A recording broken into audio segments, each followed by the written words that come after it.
for this bootcamp. I'm Sania Irfan. I'm going to be facilitating today's workshop.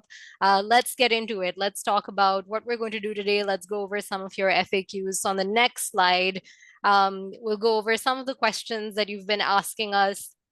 Just as a reminder, your attendance for the boot camps is going to be tracked via Zoom. And if you attend the full duration of the session using your registered name and you attend all bootcamp sessions in full, which means all workshops, all other Zoom sessions that you receive invites to, you'll get a digital certificate upon completion. If you're having any trouble with accessing the platform, if you're having any trouble accessing these meetings, or if you're having trouble accessing the bootcamp channel, please take a picture of this slide right now. You can email Youth for Capacity and they can help you out with any technical issues that you have. With that, we'll move to the next slide and a quick reminder on community guidelines. We want to make sure we're maintaining a respectful and inclusive environment. So please keep it professional. When you're asking someone for their personal contact information, make sure it's someone you know, make sure it's for a professional reason.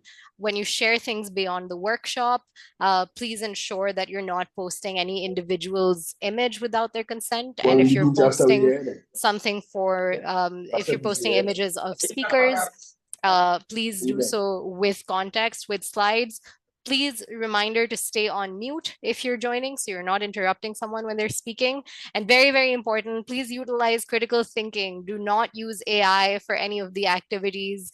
It's not that fun. It's not a helpful exercise in using our minds and coming up with original ideas. And we can tell, so we're fine with you providing us with imperfect sentences. That's totally fine, but we want to hear your original ideas. All right, so with that, let's talk about, let's remind you on who's on the team and how you can connect with us. So we are the Entertainment and Culture Pavilion team. As before, you have myself, Sania Irfan, joining along with our co-founders, Samuel Rubin and Gunjan Nanda, who are also on the call and will be talking to you soon. If you'd like to connect with us, on the next slide, you're going to see, on the previous slide, excuse me, we showed you some QR codes. You can take a picture of this, connect with us on social media. We'll show this to you again. As a reminder, please mute yourself if you are just joining so we're not disruptive to any of the speakers. Okay, great. So what are we going to do today? We've already talked about climate storytelling. We've talked about the importance of cultural heritage in climate action. Today, we're talking about intersectional artivism. So we'll do welcome and housekeeping. I'll go over some session objectives. We have a poetry piece for you today. Then we'll do some intersectional artivism 101. Why is it important? What are some examples and what are best practices? We'll do a case study. We have Climate Live with us today to talk about how music can be a tool for climate action. And then we also have Global Culture with us today to talk about preserving Indigenous art and building climate resilience. We'll have about 10 minutes for Q&As. We ask that whatever questions you have, hold on to them and let us know what your questions are during the Q&A section. Then we'll have an interactive exercise where you get to build your mini Artivist campaign. And this time we're going to go back into breakout rooms, back into groups, so you can connect with more people in this final workshop. And then we'll do some closing remarks and action items. All right, so with that, let's go over our expected outcomes for today. We have 4 main outcomes. We want you to be able to understand the intersectional dimensions of climate activism and the importance of inclusive narratives. Learn how creative campaigns have successfully amplified marginalized voices in the climate movement. Co-create a mini Artivist campaign with concepts that respond to real-world social environmental issues, and build new connections and recognize culture as both a tool and a target for climate action. Now, before we move on to this next piece, I also want to remind everyone, like we said, we want you to build new connections, and you're welcome to connect with each other outside of the Youth for Capacity platform as well. But we do have an official platform where everyone is. So we want to make sure you're making good use of that platform. You're staying on that platform. We have the Bootcamp channel. We're going to link to that again. The UNFCCC can share the link to that in the chat as well. It's where we've been posting prompts. It's where all of the discussions are happening. So do make sure that you're signed into that and engaged with that. Okay, with that, let's move on to the first piece for today. This is going to be a poetry piece that I'll present, and it's called The Earth and I. And it's a piece that I wrote about my own understanding of the climate movement and how it has evolved. Since we're going to talk about interdisciplinary forms of artivism, we're kicking it off with poetry. And this piece is especially for an audience that does not yet understand the gravity and urgency of the climate crisis. So here it goes. I wore a wreath of crepe paper leaves around my neck, holding a poster that said, "Save the Earth," with crayons and markers employed for clarity and glitter glue for impact and sway, a faithful work of art that we produced annually for Earth Day. In our starched school uniforms and green shirts on top, we had a range of slogans, all to the effect of, "We must keep the earth green. We must keep the earth clean. Don't let the black smoke take over our skies, pretty and clear. And the oil in the sea, the dust in the air, don't put them there, or the earth will weep." The earth, this mystical character made of trees and water and soil and land, this distant, overwhelming being whose largesse I could never quite understand. So as I grew up, I ditched the posters. Don't get me wrong, while I had my sympathies with Mother Earth too, I thought that there's just so much more to do. Of course, I want the beautiful forests not to die. I don't want the green lands to go barren, and I don't want the snowfall to end. But there are children at home with no food to eat, so we must tend to them. And the earth can wait till then. Then I saw the black smoke go up, and the sky mourned, just like that poster from Earth Day at school had warned. And I saw that my people could not breathe. Then the oil spilled in the ocean, so the child living in the coast of my city no longer had food to eat. And when the floods came from the rains that had gone awry and astray, people's homes were ravaged, so in exchange for money, they gave their daughters away. Young children forced by a brutal world to become monsoon brides who paid the price to rebuild their family homes with their childhoods, their beings, their lives. So I realized those posters, those slogans, those signs to save the earth, to fight climate change, weren't just to preserve the pretty things like the rivers and the skies and the pines. They are about the young girl with pigtails still tied and eyes still wide, and whether her dreams stand a fighting chance or if they will be crushed when she becomes a monsoon bride. This is about the young boy who wants to paint a mural on every wall of the city, whether he will have a roof over his head and hope in his heart to hold on to his desire, or if it will all be consumed one fateful day by a devastating forest fire. Whether the woman who spends her days by stoves and kilns will live to see another day or will succumb to the cruel heat wave that burns. This is about the man who ventures out into the sea to earn a living and whether or not he returns.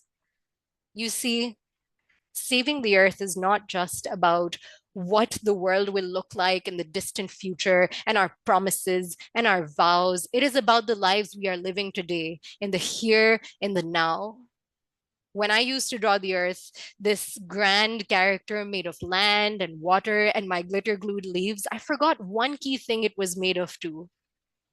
You and me. Now I see. When the earth weeps, it does not weep alone. It engulfs me in its tears as they run, because the earth is not some mystical thing distant from my own. The earth and I, we are one. So when someone says, "Save the earth," as loud as they can possibly be, know that they're really saying, "Save life, save humanity, save me." Thank you. With that, over to you, Gunjan. You so much, Sanya. This was such a beautiful way to express your emotions and such an incredible reminder of how, poetry pieces and arts like these can express what facts and words alone cannot. So hello, everyone. It's so good to see many of you again, and thank you so much for joining us today. Before we get started on unpacking intersectional and artivism, we should probably ask ourselves, what do these words actually mean? So for instance, what words come to mind when you hear intersectionality? And you can drop your thoughts and your answers in the chat. You don't need to type long sentences. It can just be anything that comes to mind. So if I say intersectionality, you think of what? What is the first thing that comes to mind?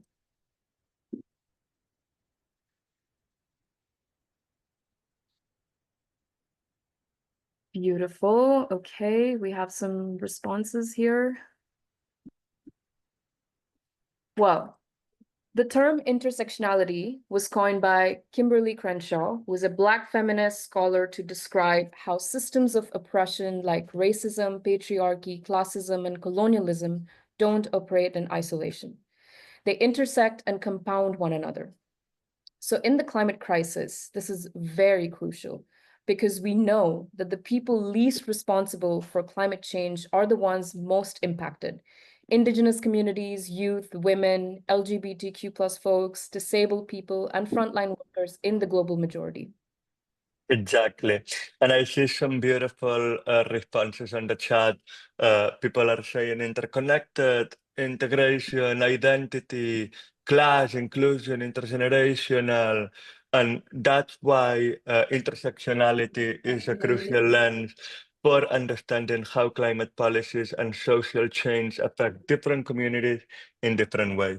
In my case, for example, I recognize that I hold certain privileges as a white-skinned cisgender man, but there are other parts of my identity that might not be visible at all. For example, I'm hard of hearing and I have a 57% hearing loss, and I'm also a member of the LGBTQ community. Things that you might not just know by looking just at me. So another thing about my identity that I'm very proud about is that I'm an artivist. And you might wonder, what does that mean? So if you go to the previous slide, artivism is the blending of art and activism using creative expression as a tool for social and political change. It involves artisan communities creating works like murals, performances, films, music, or digital media that raise awareness, challenge injustice, and inspire collective action. Reminder to mute yourself if you are just joining, please. On the next slide, I love this picture because it shows how artivism is not just about the aesthetics, it's about making meaning, disrupting dominant narrative, and building movements through culture. So, in exploring intersectional artivism, it's vital to understand how creative storytelling can become a tool of resistance, especially when it challenges dominant structures like capitalism, consumerism, and invisibilized labor. Let's look at the fashion industry. One powerful example comes from designer Stella McCartney, whose 2017 fall campaign was set not in a pristine fashion studio, but in a Scottish landfill. Collaborating with artist Urs Fischer and photographer Harley Wire, she chose to spotlight overconsumption, cultural disposability, and environmental degradation in a way few mainstream brands have dared. This campaign was jarring. Models posed among piles of waste, accompanied by McCartney's statement that our man-made constructed environments are disconnected and aware of other life and the planet, which is why there is waste. It was a radical act of visual disruption, one that made visible the unseen systems driving fashion's impact on the planet. Some of you may be familiar with the first image and also the disaster that was born out of it. So this was the fashion revolution movement that was born out of the 2013 Rana Plaza disaster in Bangladesh. So the Rana Plaza disaster in 2013 was one of the deadliest industrial accidents in modern history. Over 1,100 garment workers, mostly women, were killed when a multi-story factory building collapsed in Dhaka in Bangladesh. These workers were manufacturing clothing for major global brands in unsafe conditions, which is a stark reminder of the human cost of fast fashion, which sparked global outrage and became a turning point for accountability in the fashion industry. Which is why Fashion Revolution has built a global network demanding transparency and accountability through an annual Who Made My Clothes campaign, asking a simple question. But its power lies in where that question leads, to the stories of the women and workers behind the scenes, to supply chains often rooted in exploitation, and to a deeper conversation about the intersection of labor rights, gender justice, and sustainability. Fashion Revolution demonstrates how artivism isn't always loud or performative. It can be quite persistent and built on solidarity. Now, artivism can also be found in museums and art galleries. For instance, Icelandic Danish artist Olafur Eliasson is known for exploring our relationship with nature. In 1999, he photographed glaciers in Iceland and returned in 2019 to document the dramatic changes. His series pairs the images side by side, revealing the stark impact of accelerated climate change. Or it can live and breathe in public spaces and parks, like this playful, vibrant outdoor mural installation by Bay Area artist Fabiana Rodriguez. Installed at Presidio Park, the piece honored the diversity and interconnectedness of humans, land, flora, and fauna that have coexisted in the ecosystem for centuries. It also sparked a broader advocacy campaign, with artworks shared as flyers, posters, and social media graphics to demand protections for US national parks, which were facing budget cuts and threats under the Trump administration.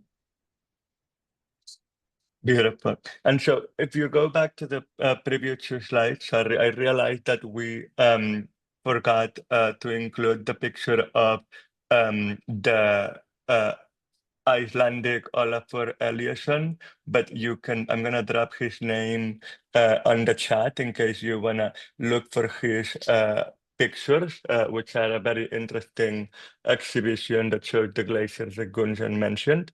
But let's talk now about how, beyond these fantastic examples, art can serve as a powerful tool for advocacy and resistance. That's exactly why art is so often used to confront systems of oppression and to catalyze civic engagement, direct action, and some will say disruption.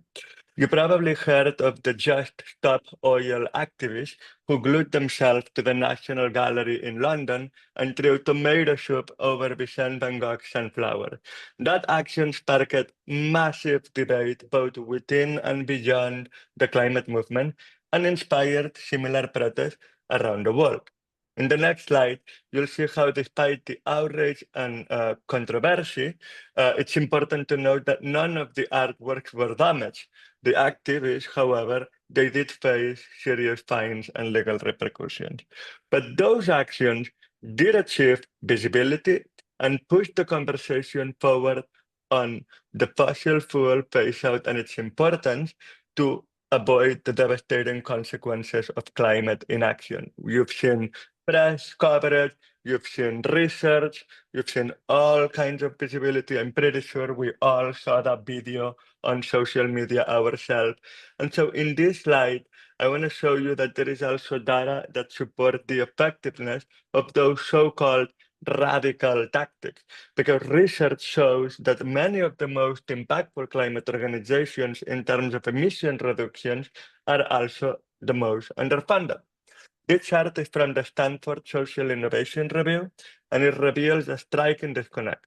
The large environmental groups, like for example, WWF, Sierra Club, which are receiving hundreds of millions in funding, are not necessarily the ones making the greatest climate impact. For instance, Extinction Rebellion, or XR, is one of the most cost-effective organizations in terms of CO2 carbon dioxide tons reduced per pound spent.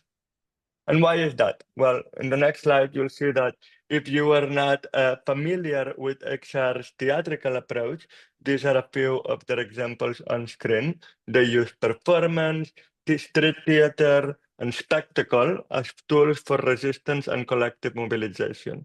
Often, they disrupt traffic, stage die-ins, or create dramatic visuals to demand attention. And in an economy where attention itself has become such a form of currency, that is valuable. So, whether if you agree with the tactics or not, these activations and actions force us to ask, what kind of disruption is necessary in a time of climate emergency? And what role can art play in getting people to act?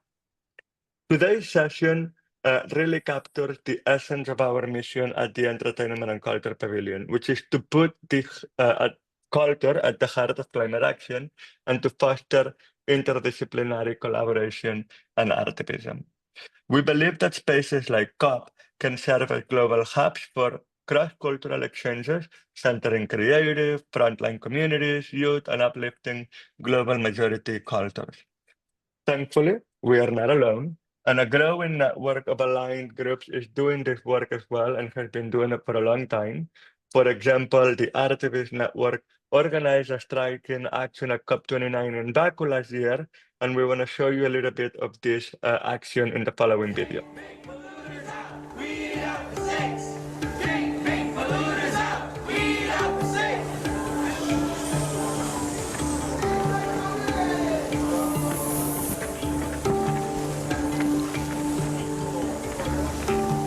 This morning, the Kick Big Polluters Out Coalition released new research that exposed that there are more than 1,770 fossil fuel lobbyists roaming these very halls. These halls are meant to be the halls of climate action, but instead we have more than 1,700 snakes slithering about, poisoning climate action, spreading their toxin, and killing climate action all so they can make money. Oil and gas lobbyist corporations promoting gas expansion in Africa and in global south are snakes. So, And you know what snakes does? Are snakes bite?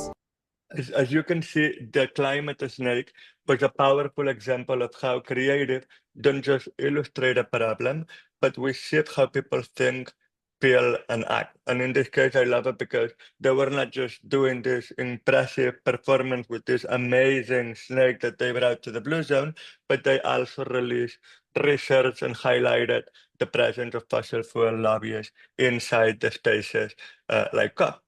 So this kind of campaigns use design, narrative, visual disruption to challenge dominant systems. So the question that we want to leave you with is, as activists, how can we use our platforms not just to raise awareness, but to drive real systemic change? Over to you, Shani. All right. Thank you, Sam. Thank you, Gunjan. With this context that Sam and Gunjan have set up for us, we're going to move on to our case studies. So we're very lucky to have with us today Frances Fox. I'll tell you a little bit more about Frances. She is the global founder and UK director of Climate Live, which is a youth-led charity who organize concerts and festival stages to engage a new audience in the climate movement. She is passionate about harnessing the power of music for climate justice and ensuring that we put forward the importance of youth-led initiatives, platforming those most affected by the climate crisis, whose voices are often underrepresented. She's also very passionate about climate advocacy being intersectional and the power of the sports industry to drive climate justice. Over the past few years, Frances has helped coordinate simultaneous concerts in over 30 countries and has run the Climate Live bus stage at major festivals in the UK. She coordinated Climate Live's inaugural pavilion at the UN COP28 conference and their concert at COP29. She was awarded the UK Environment Agency's Inspirational Person of the Year Award for 2020 and has been featured in BBC News, Sky News, The Independent, NME, Billboard, and many more. Thanks so much for being with us, Frances. Over to you. Thank you very much for having me. Yeah, so I'm going to talk a little bit about Climate Live. Next slide, please. Yeah, so Climate Live is a global youth-led charity. We have teams in over 40 countries, and we aim to harness the power of music to engage, educate, and empower a new audience in the climate movement. So how it started was I was involved in the Fridays for Future youth climate strikes over here in England, specifically in Bristol. And after organizing those for a while, I realized that they were incredible at mobilizing young people and kind of raising awareness for what's happening and the severity of the climate crisis. That's how I personally got involved. I heard one of Greta Thunberg's speeches and then was like, oh, we're not talking about this in school. Why isn't this like top of the political agenda? And that's how I got involved. But I realized that a lot of my peers didn't feel the same. So this kind of idea to harness music came about when I was writing my sign to go to one of the strikes. And out of a school of 3,000, I was one of 3 who were actually going to go, even though it was down the road and in our lunch break. And our teachers had literally said we could go. So I was like, oh, okay. But the lineup of Reading and Leeds, which is a big festival over here in the UK, had just dropped, and everyone was talking about that. And I was like, oh, okay. So how can we like move this passion for music and lineups and the artists coming to town towards the climate crisis, which they should care about. Young people should care about because it's, you know, going to affect us, and it is affecting a lot of young people across the globe. So then kind of just message Fridays for Future Folk, and that's how it came about.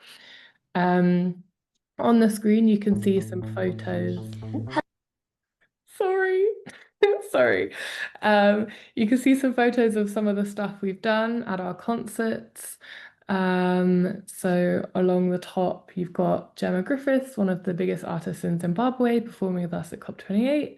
Then you've got our Colombia concert, our Uganda concert, our Sweden concert, our Mexico concert. Greta did a Rick roll, which went viral a few years ago. Vanessa Nakate and Dominique Palmer from our team spoke on the main stage at Siget Festival, and it goes on. Cue the video. Hello. Can you hear us yet? To change everything, we need everyone. Music has the power to unite people. It is, a universal language. Youth climate activists are organising Climate Live festival campaigns and concerts to harness the power of music. We're playing music to promote the cause of climate justice. Music is the glue, one warm way to bring everyone together. It makes people listen. It is crucial for our future. That world leaders are more ambitious. We will ask them. Can you hear us yet? World leaders, can you hear us yet? Why wait to do something massive? And that's why Climate Live is using music to reach people and unite and engage the critical mass. Can you hear us yet? Can you hear us yet? Can you hear us yet? Knock, knock, anyone home? Can you hear us yet? Can you hear us yet? Can you hear us yet? Please join us. Junte-se a nós. Can you hear us yet? Can you hear us yet? Let's do this. Thank you for the really lovely comments there, guys. So yeah, I'm going to chat a little bit about our campaign in the UK. So we have a bus stage, which we took to 10 major festivals last year. Next slide, please. So essentially we have music on the top of the bus interspersed with talks. It's solar powered, so our music equipment is solar powered, and then the bus itself is vegetable oil HVO fueled. Next slide, please. So our aims are to engage, educate, empower. So we engage people by playing some music that people like. So we program our stages in line with the festivals that we're going to. And then we educate them. In between each set, we have talks on intersectional climate and social justice. And then we empower them by chatting to them on our stool, which is next to our bus stage, chatting to them about prominent climate campaigns that are happening in the UK and how they can get involved, petitions they can sign, groups they can join, that kind of thing. Next slide, please. So yeah, last year we had 71 talks and workshops at festivals with 120 speakers. You can see some of the speakers here. And if we pop to the next slide, it shows some of the topics that we talked about. So this kind of fits with the intersectional aspect of this whole program. We talked about, the intersection of race and urban nature access, breaking barriers in the music industry for women and LGBTQ folk, the power of music and film, finding joy, saving grassroots venues, fossil-free pride, teaching people how to DJ and crochet and write lyrics, musical plants, which is a fun one that we do, where we link up plants to a synth and then people can touch the plant and it makes a sound. Always a fun one. Next slide, please. We provide valuable opportunities to up-and-coming artists to perform at major festivals. So the festivals that we go to are some of the biggest ones over here in the UK. We've platformed 174 artists, and we've been blown away with applications to play our stage, with over 900 grassroots artists applying to play our stage this summer. So currently going through and listening to all of those, and there's loads of great people. Don't know how we're going to choose. These are a couple of quotes from artists that played on our stage at Reading Festival last year. Zuko says that anything young people want to talk about, Climate Live is at the center of it. And Nono, who's a really fab Brazilian artist that's just moved to London, says the idea of bringing Climate Live together is so smart. She's honoured to be a part of it. We are bridging the gap, providing opportunities for people underrepresented in the music industry. So again, feeding into the intersectional aspect of this, as well as platforming climate messaging and getting folk engaged with that. We want to be a vehicle of change in the music industry, which is there's lots of barriers, there's lots of it's very male, male, pale and stale, my friend likes to say. So we try and actively platform artists that wouldn't usually get the opportunity to play these festivals. So our lineups were 80% female and non-binary and 66% people of colour last year. We also work with Access Creative College to provide shadowing opportunities to young people. So in stuff like sound engineering, photography, videography, that kind of thing. We spoke with over 63,000 festival goers in 2024. So I wanted to share a bit of our findings from that, key takeaways. So generally, so for context, we try and go to the festivals where there isn't a lot of climate messaging already. So very mainstream ones, lots of young people, you know, we go to Wireless, for example, where they've got like Drake headlining this year, like rap fans, and like we're trying to engage the people that wouldn't usually go to a climate protest. So generally people want to support climate action, but they don't know where to start. A very common thing that we hear is that people feel there's not a place for them in the climate movement. It can feel intimidating and inaccessible. Like you see people like Samuel mentioned earlier doing great things like Extinction Rebellion, but the kind of media portrays it as screaming in the streets and, you know, a little bit on the extreme side. And your average person can see that as like, oh, I don't want to do that. I don't want to be screaming in the streets. Like I can't put my body on the line to be arrested or that kind of thing. So we showcase artivism and like show that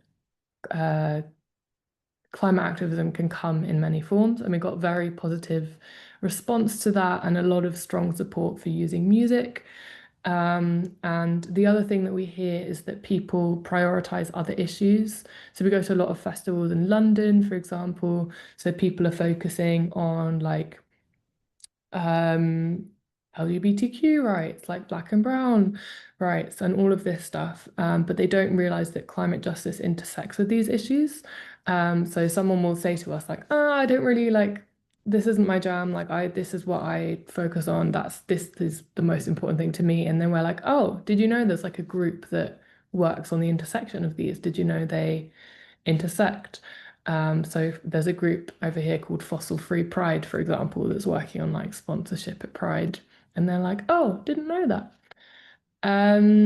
Yeah, so final slide, we have an exciting new festival campaign that we just trialed this weekend with Stop Rosebank, which is a proposed oil field in the North Sea. So we're asking festival goers if they think the oil field is hot or not. And the data collected will send to the UK government. And so far, results in from this weekend is 97% of the over 200 people we spoke to said not. So that's some good data. Final slide, please. Here is a QR code for our mailing list, Instagram, all of that jazz, website. So if you want to find out more or get in touch, that is the place to go. Yeah, thank you for having me.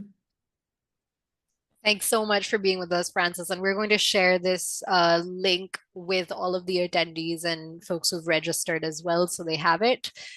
We'll move forward towards our next case study. We're very, very lucky to have with us Arun Sivag today. Arun is a Bangalore-based musician and social entrepreneur who studied world percussion and South Indian folk instruments at the University of Gothenburg in Sweden. With a passion for bridging communities through art, he's participated in arts exchange programs and cultural projects globally, organized by institutions like the US State Department, Ministry of Culture, Ministry of Social Welfare, UNICEF, and many more. Over the past few years, Arun has worked with NGOs nationally and internationally, performing with renowned artists like one of my personal favorites, Arijit Singh, KK, Kumar Sanu, and many more. Notably, he's contributed to the KGF Part 1 and 2 film scores. He's showcased his percussion skills in over 25 countries, leaving a positive impact on indigenous communities.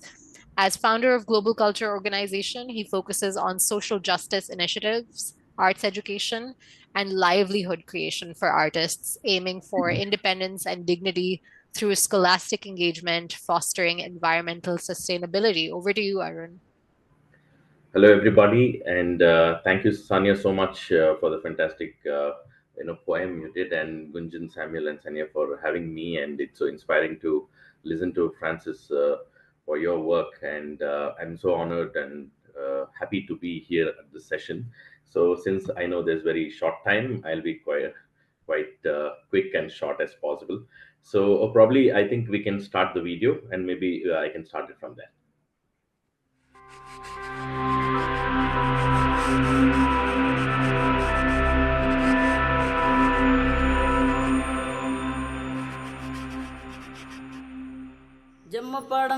Jammu ಪಡಂದೂರು ಎಮ್ಮೆಯ ನಾನಿಡ ಪಾಲುಗಾಚಿ ಜಮ್ಮ ಎಂಜಿತ್ತು ಜಾಗರೆ ಎಂಜಿತ್ತು ಕೊಡಗುರಾ ಜಮ್ಮ ಎಂಜಿತ್ತು ಜಾಗರೆ ಎಂಜಿತ್ತು ಕೊಡಗುರಾ ಜಮ್ಮ ಎಂಜಿತ್ತು ಜಾಗರೆ ಎಂಜಿತ್ತು ಕೊಡ. ಈಗ ಈ ಕಲೆಯಿಂದಾಗಿ ಇಡೀ ಪ್ರಪಂಚ ಸುತ್ತಿದ್ದರಿಂದ ಸ್ವಲ್ಪ ಜನರಿಗೆ ಕುಡಿ ಅನ್ನೋದು ಗೊತ್ತಿದೆ. ಇಲ್ಲಾಂದ್ರೆ ಕುಡಿಯೋ ಜನಾಂಗದನ್ನ ಗೊತ್ತೇ ಇಲ್ಲ. ಈ ಕುಡಿಯೋರು ಅಂದ್ರೆ ಯಾರು ಏನು ಜಾತಿಗಳು ಅಂತ ಅವ್ರು ಕೇಳ್ತಾರೆ. ಈ ಕುಡಿಯೋರು ಅಂದ್ರೆ ಗೊತ್ತಿಲ್ಲ ಇವರು ಏನು ಜಾತಿ.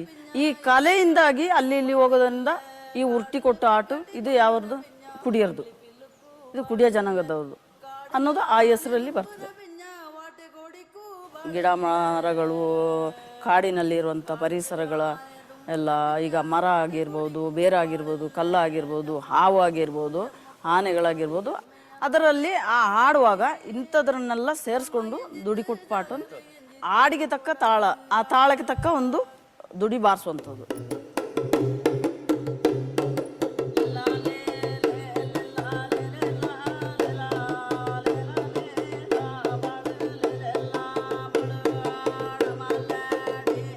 ನನ್ನ ದೊಡ್ಡ ಆಸೆ ಏನಂದರೆ ನಮ್ಮ ಕಲೆ ಉಳಿಬೇಕಂದ್ರೆ ಎಲ್ಲ ಕಡೆ ತಲುಪಿ ಸರ್ಕಾರದಿಂದ ಕೂಡ ನಮಗೆ ಒಂದು ಸಹಾಯ ಆಗಬೇಕು.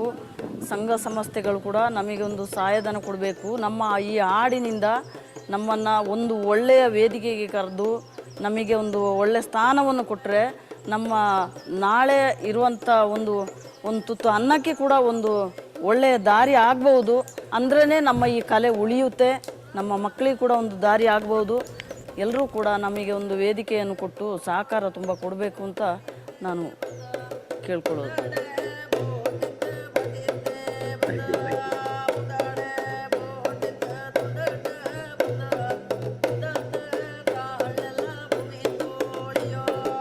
Thank you.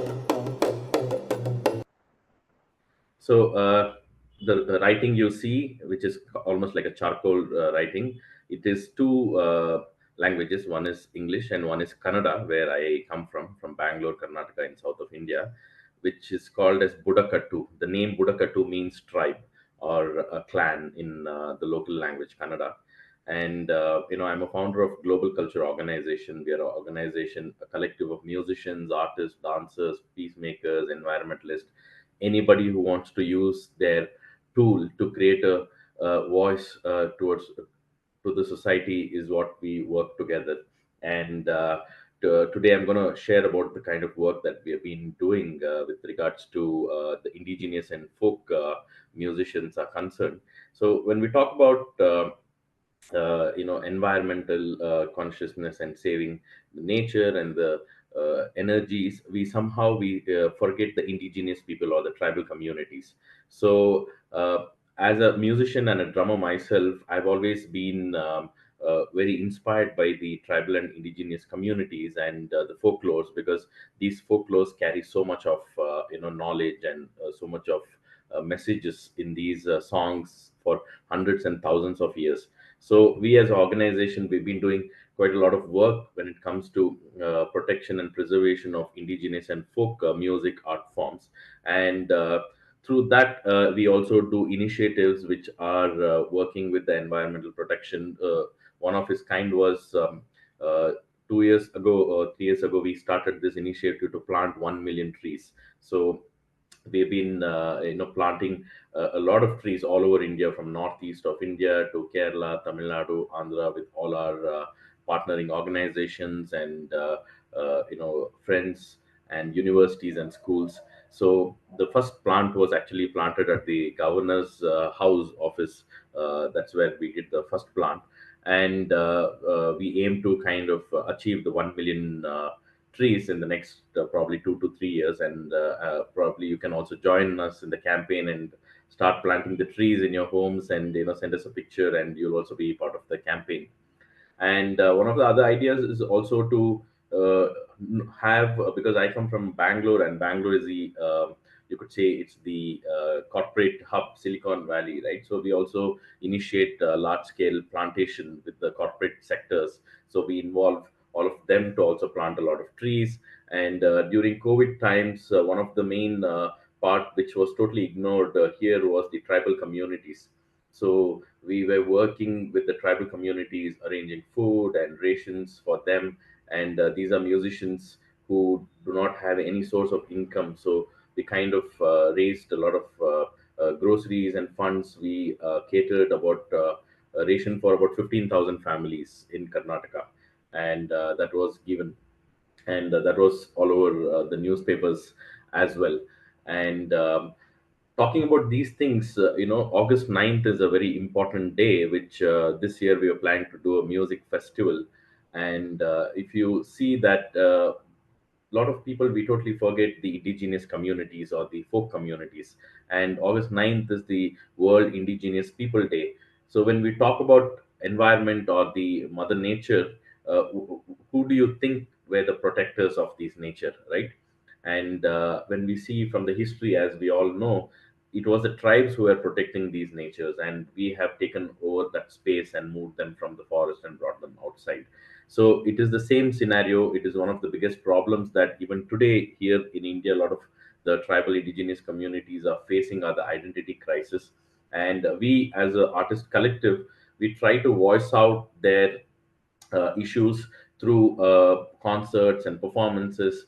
And we also say that, if you want to speak for them, I say just pass the mic, right? So we kind of have to come to that stage where we have to make them come forward and start to speak. They could speak about their own issues.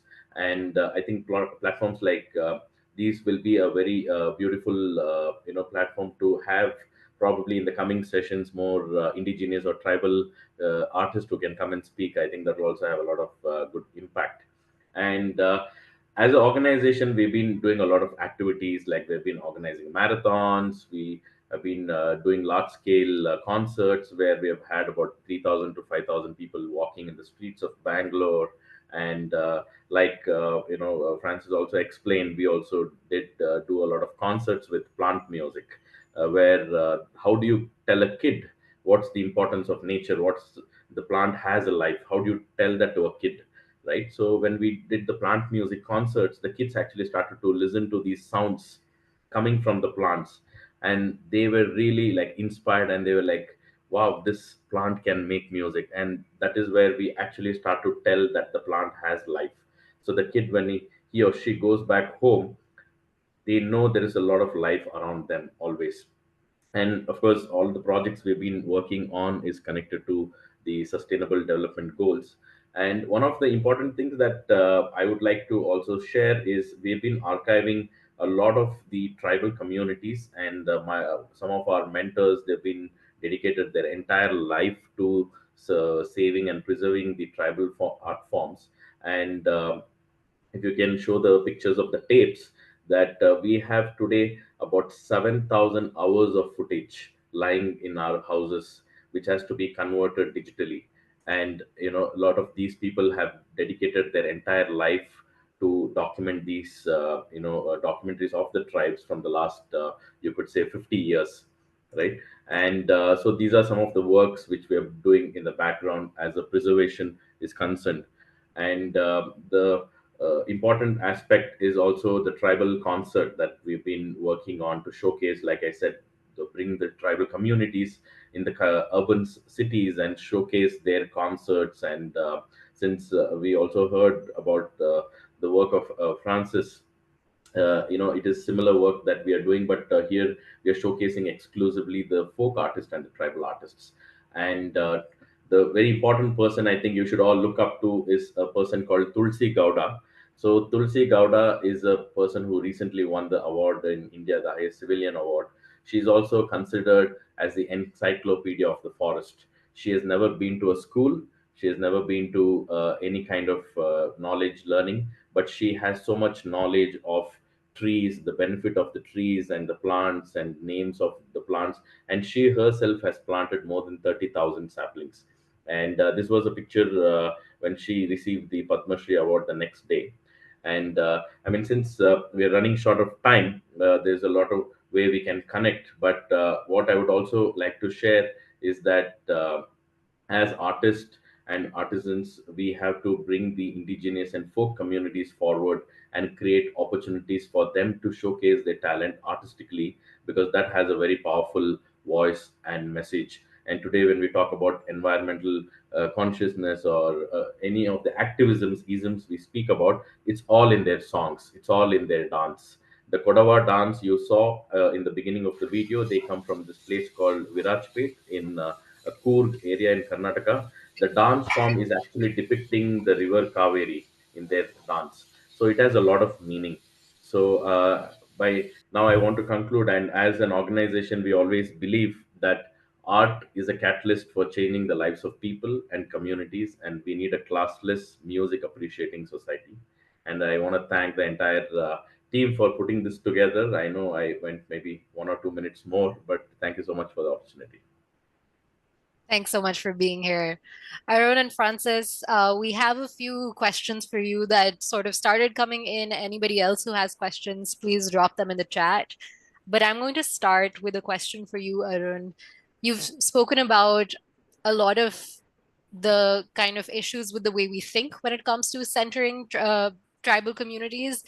What are some barriers you've faced when it comes to actually organizing these initiatives, and how have you overcome them, whether those are kind of behavioral, financial, social? Would love to hear more.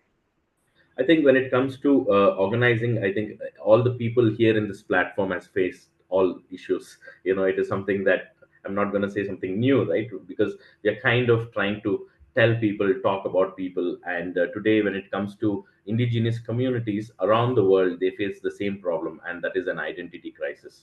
Because most of the tribal people or indigenous people are brought out of the forest, that is bringing them out of their homes and put in a different location, and they are kind of like nomads wandering where to be identified. And today the second and third generations are not interested to learn these art forms, which is very fair because they don't even get any money from these music or art.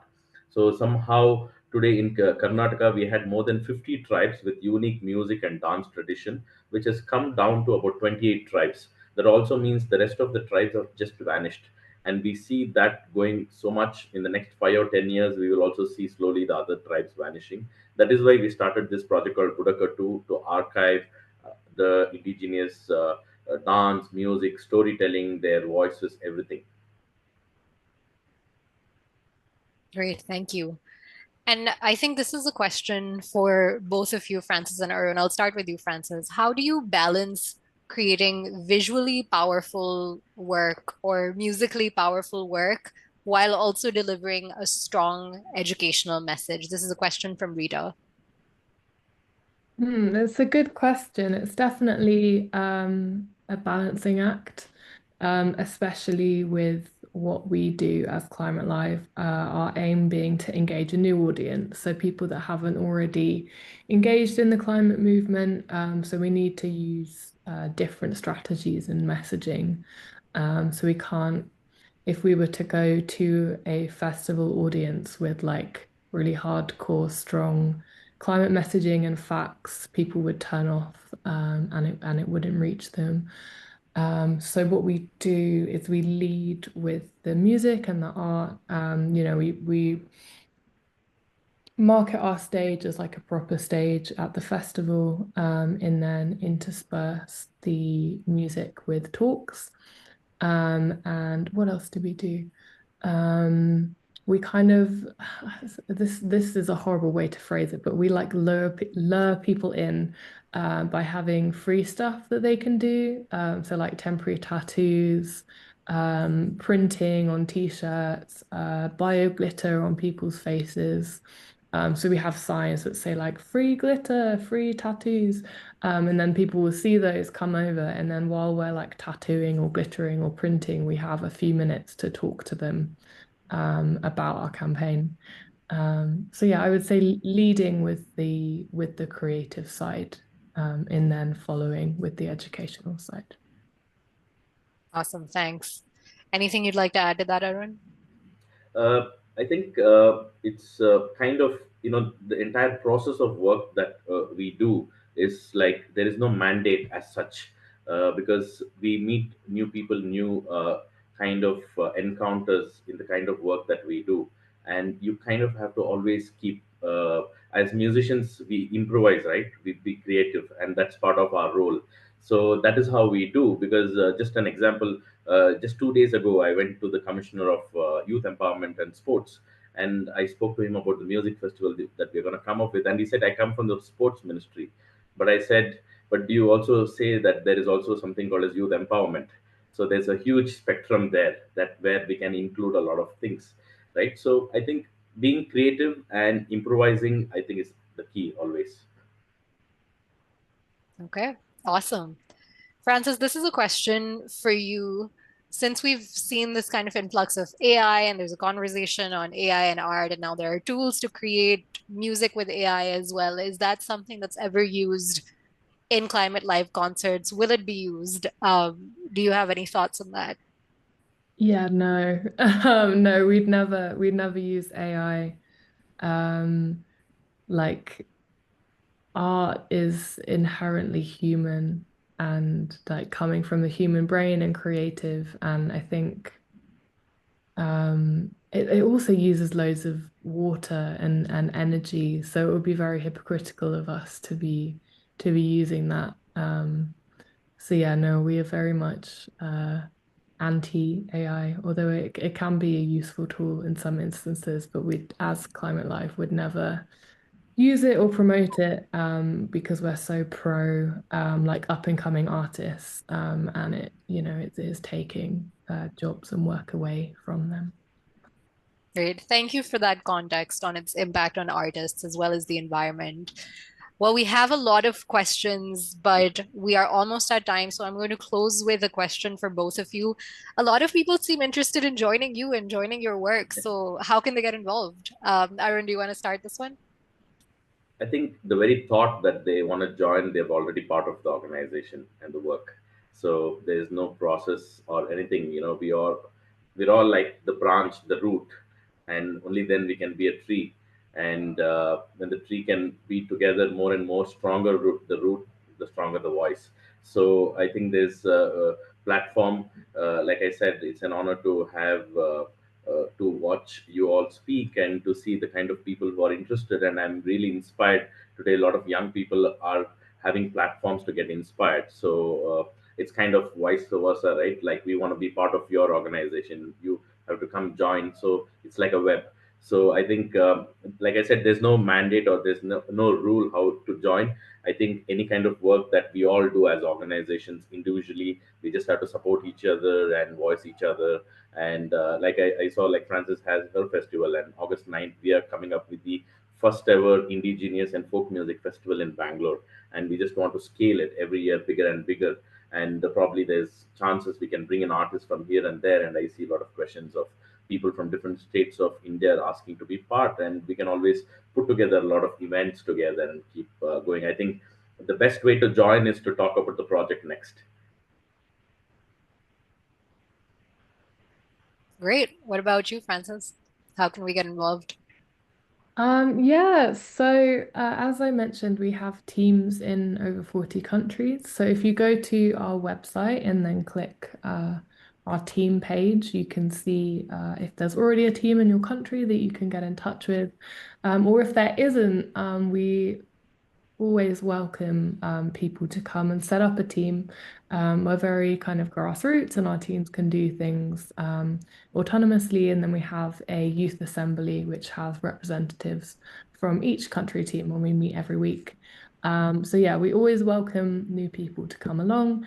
And if you'd want to set up a team in your country, you can just email our main email, which is hello@climatelive.org, and I'll pop that in the description, or maybe Samuel will.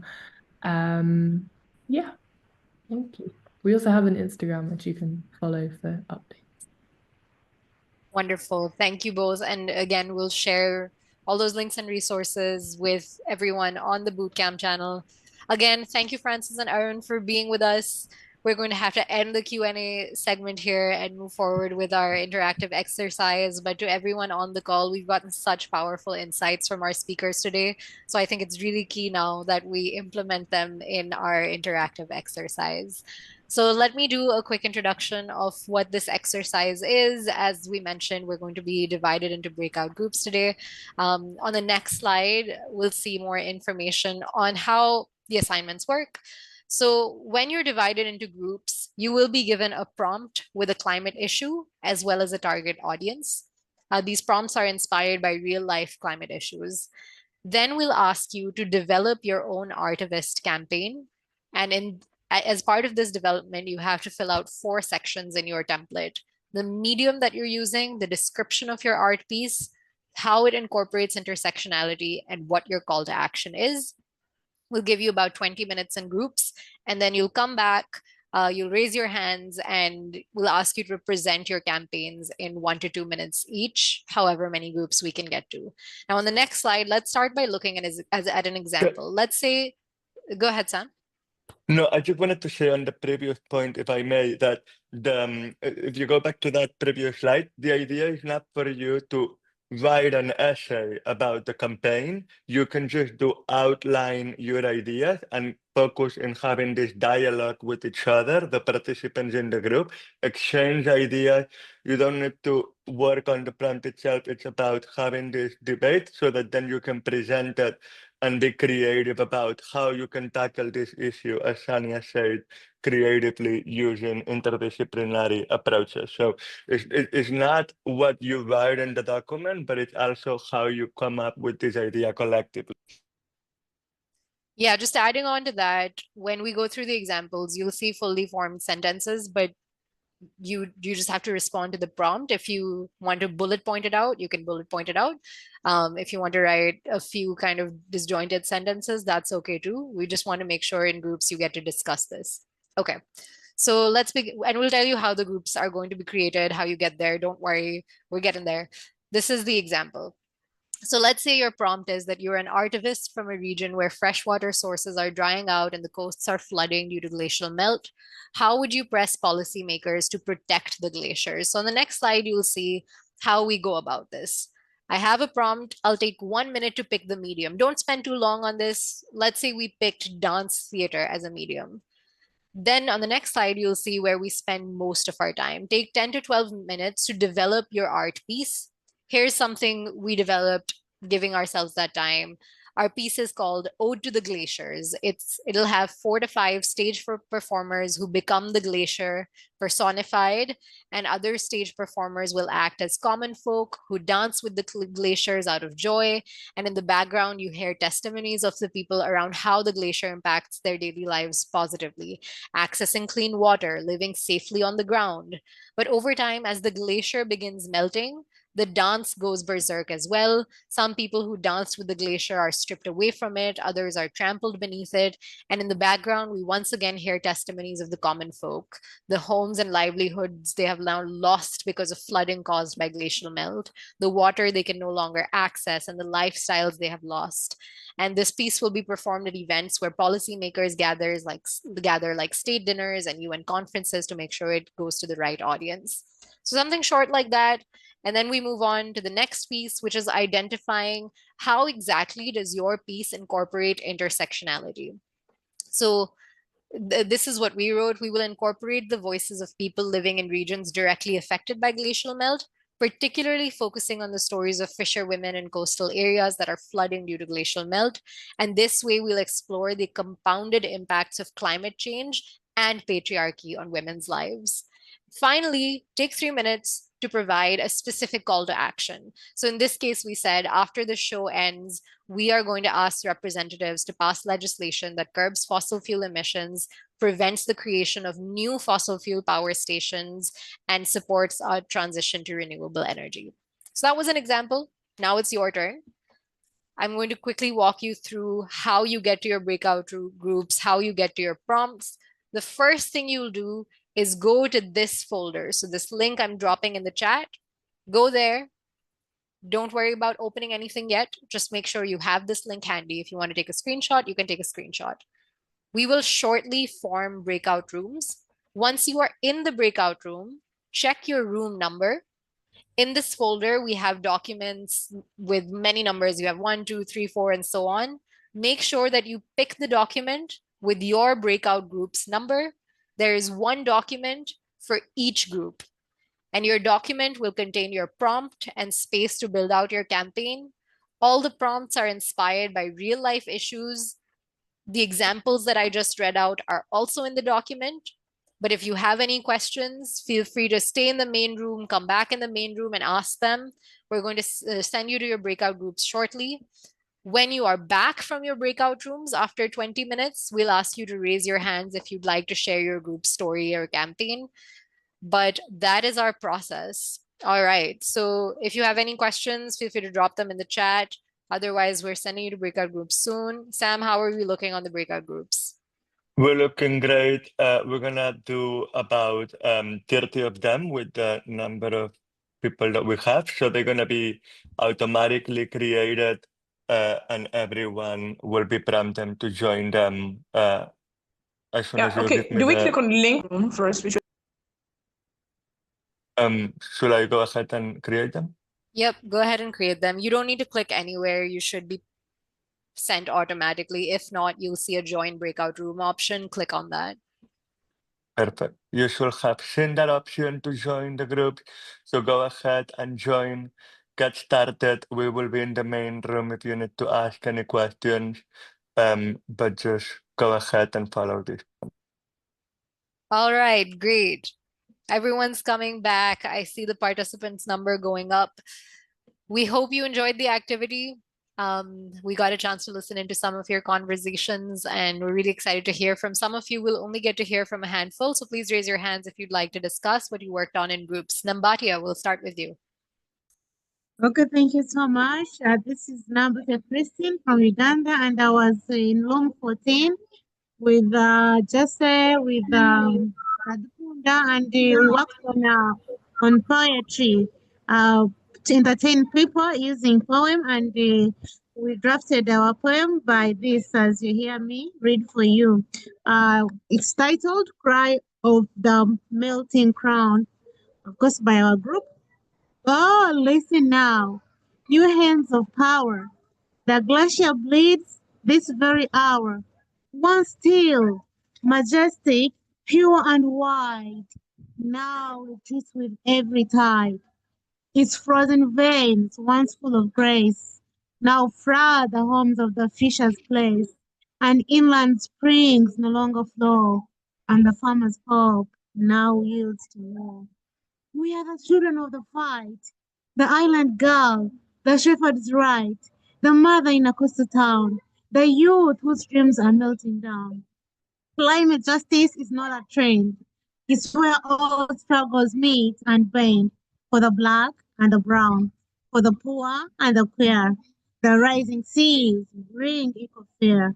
We call on leaders, bold and true, to hear the earth and people too. Cut fossil fuels and fund the green. Support the ones who have least been seen. Build policy from roots, not crowns. From grassroots up, not trickle down. Protect the glaciers, heal the land, and put the power in our hands.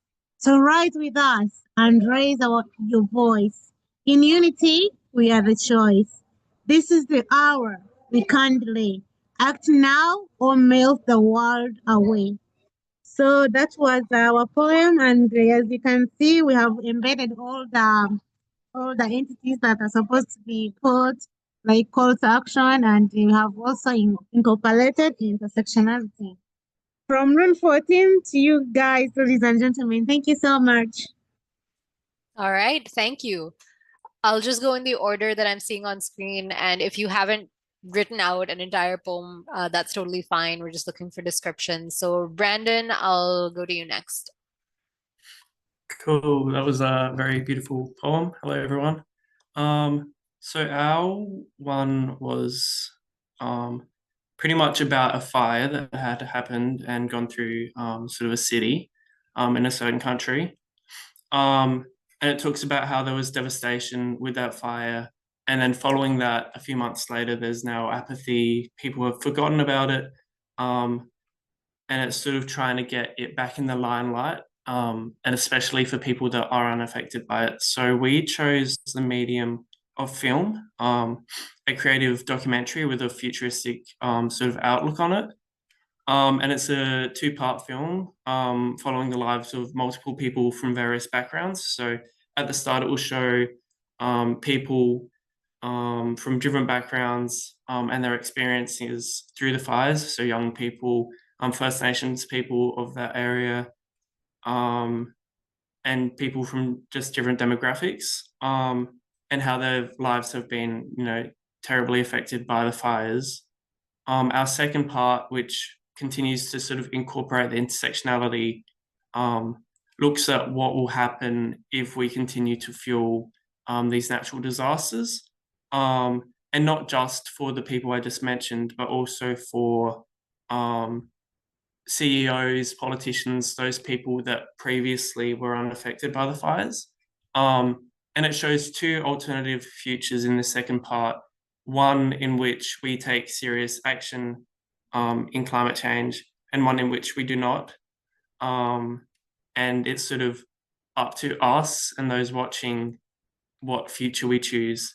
And the call to action is sort of spoken by the narrator in this sort of choice ending, where it's asking those with power to sort of put investment towards renewables and reduce pollutants and do all they can to sort of prevent climate change and that alternative future. So that's what our group sort of did.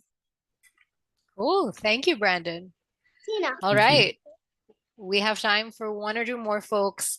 Like Sam mentioned in the chat, we accidentally lowered someone's hand. So if you had it up, please raise it back up again. But until then, I'm going to go to Hilwa, who I believe was next, but had their hand lowered. Hello, everyone. Am I audible? Yep. So we are from group 10, and we had a lot of fun creating this one. Our instructions were, our prompt was the government has planned a huge oil pipeline project, and we want to protest against that. And the medium we chose for this project is for a fashion show, because and we want to call it oil slicked in sickness. And because we believe, I think, to engage the common the audience, that's the common people, we need a spectacle. So we want it like a visceral fashion show look, where we can recruit the models from the local communities affected from it, and can be women, men, or children who wants to join, and we can make the garments from upcycled materials that's familiar within the community, perhaps, and then make them intentionally look like they're like spilled in oil. So it kind of, if someone looks at it, it's a bit like, that's weird, and we want to encourage people to share it. And oh, this is such a weird fashion show.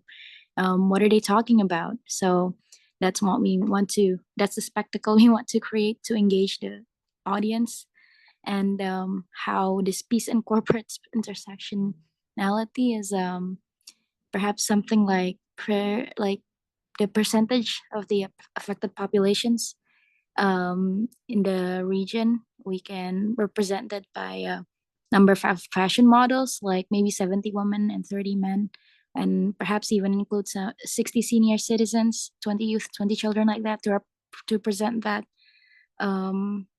like not all groups are affected by this equally, and some are more affected than others, especially like the elderly and the disabled. And the call to action, the end goal for this project is to cancel that project and think of something else. That's all. Thank you, everyone. Thank you, Group 10. I had a lot of fun.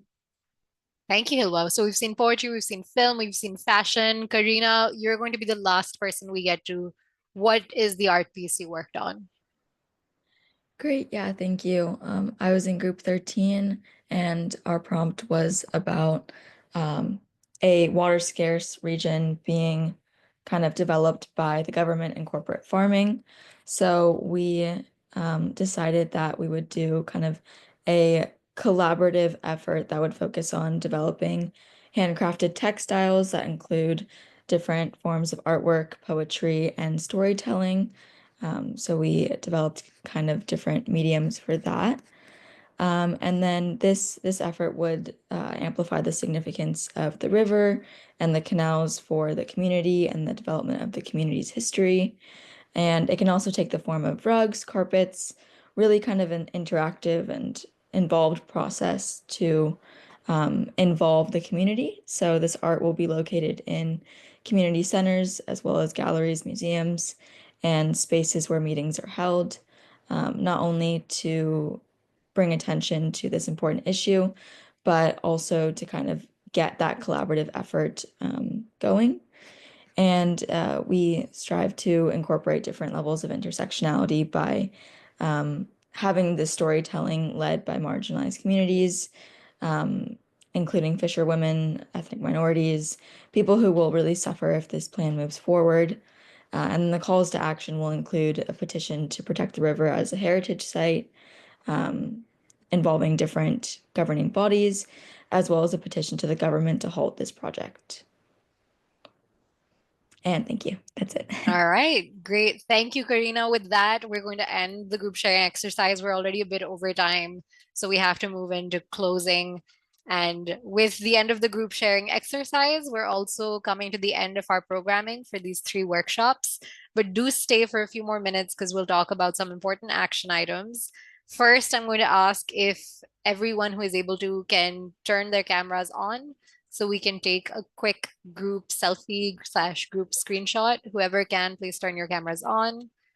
All right. I'm going to take some screenshots.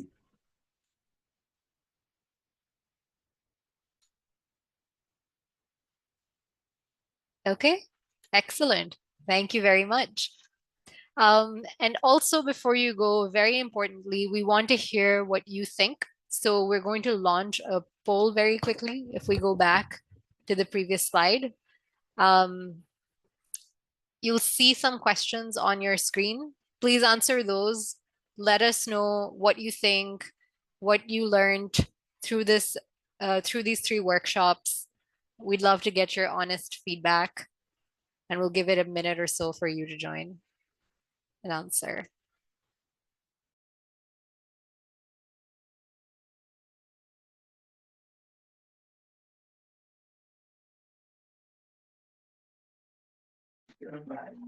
Please resend.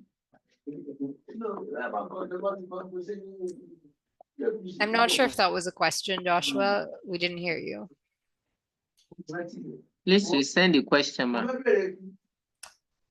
We've already sent it. We can't resend it. It should be on your screen. If you don't see it, click on polls at the bottom of your screen.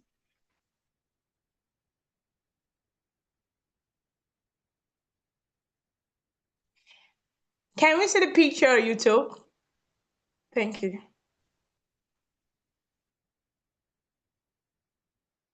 You ask if you can see the picture?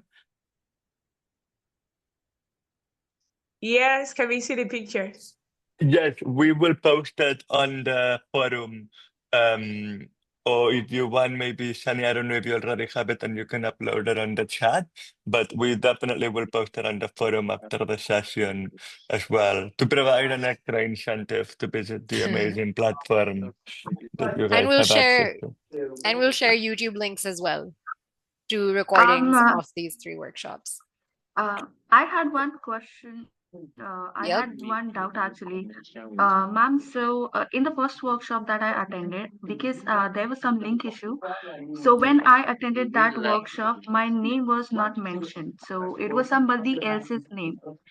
So last workshop, you were showing the eligibility of So getting the Priya, certificate.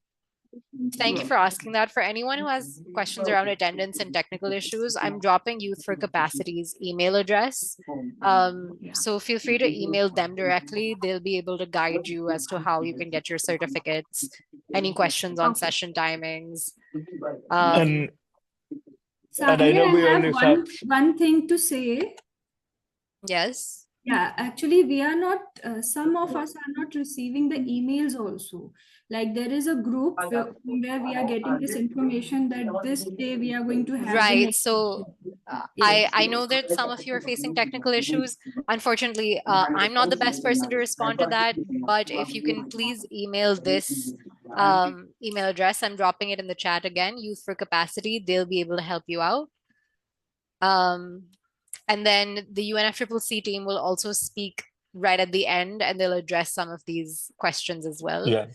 And we are over time, so we can finish the poll. I see that close to 80% of you participated already. What I love is that 98% of you say that you would like to see more workshops and bootcamps like this one. So that's great. Thank you very much for participating.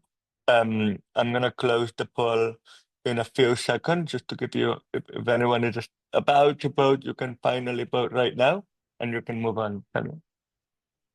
Okay, thank you. And also some people said they weren't in the screenshot, so keep your cameras on if you're comfortable. We'll take another screenshot, but we'll keep the conversation moving along.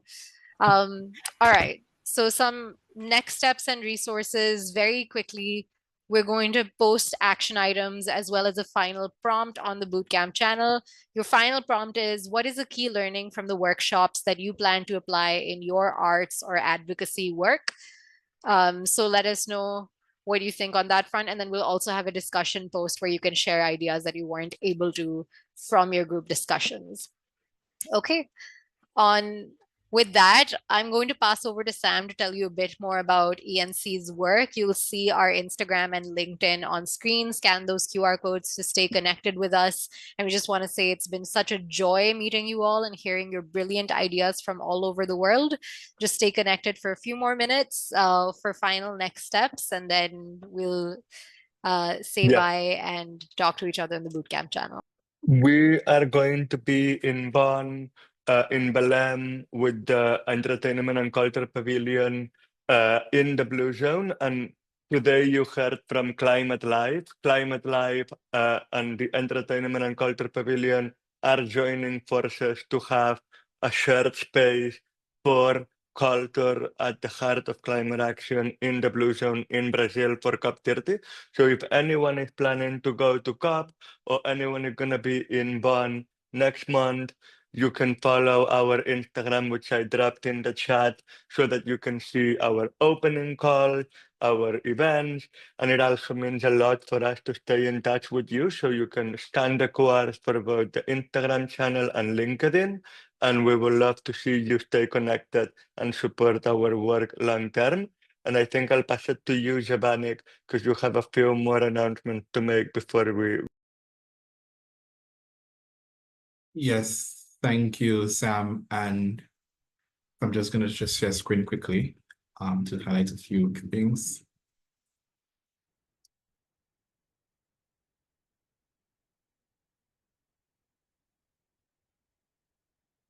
Yes, perfect. First of all, again, yeah, I think thank you to everybody for joining the bootcamp series. I know it's been such an exciting couple of weeks, and but we do not want the sort of discussions, the ideas, and so on to end there. So that's where we just want to remind you of we have the dedicated bootcamp channel. In fact, you can also use the QR code here, which allows you to join the bootcamp channel and continue your discussions, continue to share your resources, and also to learn from each other as well. So if everybody here should be on the bootcamp channel, but if not, certainly do join there. That's the community space where you can continue the discussions in that regard. Secondly, I know we think about what's next. And I know the question on the Climate Cafe. So when you would have registered for this bootcamp series, you would automatically receive the same link for the Climate Cafes.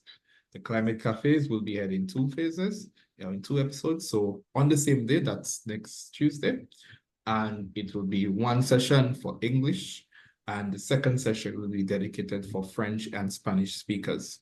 Why in these sessions? It's essentially a smaller group, because I know quite a bit, where you can actually engage in a sort of dialogue in your own language as well, and also to sort of share and look at what learnings you've taken from the bootcamp and how you can apply it to your work, how you can apply it to your efforts, and also see how we can collaborate and share within the spaces. So like I said, the link you would have registered for this bootcamp series, you would automatically receive the link for the Climate Cafe. So no need for additional registration.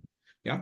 And just to add in brief, upcoming when we're done in May with the Climate Cafe next week as well, our upcoming bootcamp series would be on funding and also on green skills. So if that is something of interest to you as well, definitely you can sign up. I think the instructions will be quite clear. You can have a look at this webpage, which will give you details on how you can sign up accordingly. And I know in terms of the certificate and so on, the question is always comes up. Yes, you will be receiving your certificates once we cross-check through all 3 bootcamp sessions. And I know there have been some concerns in terms of names and so on. Certainly, we will be able to see how best, once of course you provide us clarity on it, and we've shared the emails several times. If there is a discrepancy, we can address that. So yes, you will be receiving your certificates very shortly in that regard. And yeah, I think that's pretty much it from my end. So yes, over to you, ENC, for final closing. All right, well, that was all from us as well. We'll keep our QR code up on the screen if you'd like to stay connected. And once again, thank you so much for your time, for being so generous with your energy and your wisdom and your insights. And we'll stay in touch. Bye, everyone.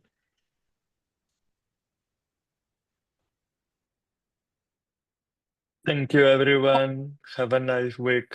Bye. Thank you. Bye. All right. Bye. So thank you. See you next time. Bye. Bye, Very everyone. nice connecting with you all. Thank you so much.